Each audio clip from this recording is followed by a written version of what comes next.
Centuries of Oppression, The Road to 1918. Chapter 20. Was the 1918 Act due to the suffragettes? Was the bill passed due to the suffragette protests? Emphatically not. It should be clear from the history I have related that, as the suffragette activity increased following the defeat of the Second Conciliation Bill in 1911, so their influence on the political process decreased in proportion.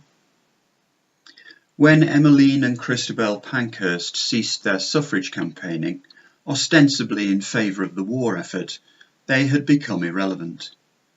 The passing of the 1918 Act was more than 3 years after they had ceased campaigning. This alone hardly suggests their relevance.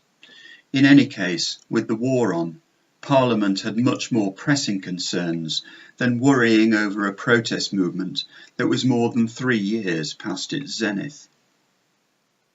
Before suspending their campaign, and when the suffragette activities were at their height in the last few years before the war, the Pankhursts had managed to alienate the public, alienate much of their potential support in Parliament, and alienate most of the rest of the suffrage movement. Here's a quote by Marcy Cligman from a Welsh communist website, The Effect of Militancy in the British Suffragette Movement, 1996. These actions by the WSPU, while attracting huge amounts of publicity, had the opposite effect intended. The public began to disapprove of the suffragettes as well as their cause. While most people, before the outbreak of rampant militancy, supported the cause of women's suffrage, once the new action started, began to disprove. Opponents of women's suffrage in Parliament used the terrorist actions the women were using to their advantage in debate, citing the insane actions as a very good reason why women should not get the vote. Parliament and the suffragettes thus reached a stalemate. The more militant the WSPU became, the more reluctant Parliament was to grant women the vote, and the more firmly Parliament stood on the issue of suffrage, the more violent and desperate the suffragettes became.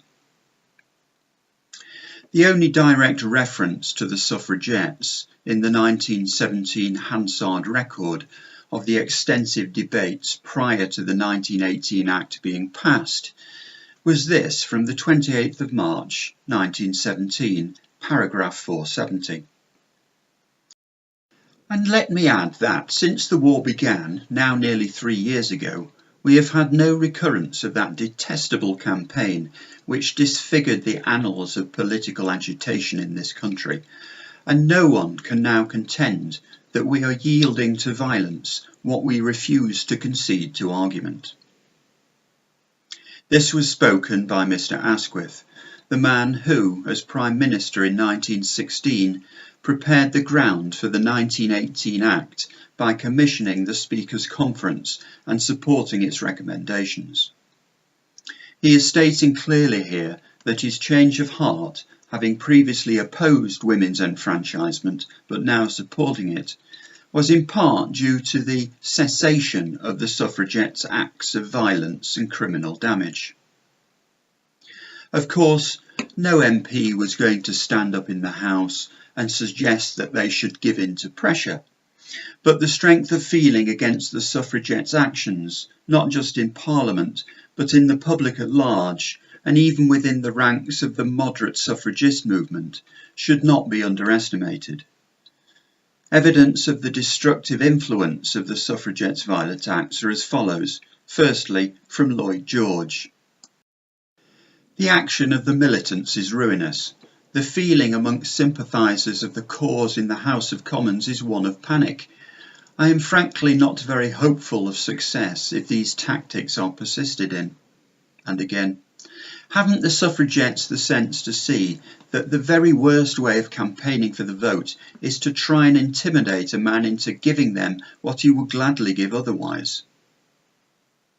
However, what one must concede is that the suffragettes did assist in putting women's enfranchisement on the agenda. Women would certainly not have got the vote if men had not known they wanted it. But the suffragettes' violent actions were unnecessary. The constitutionalist suffragists' more moderate approach would have been sufficient. However, neither the suffragettes nor the female constitutionalist suffragists caused the 1918 Act to be enacted when, and in the manner that, it was.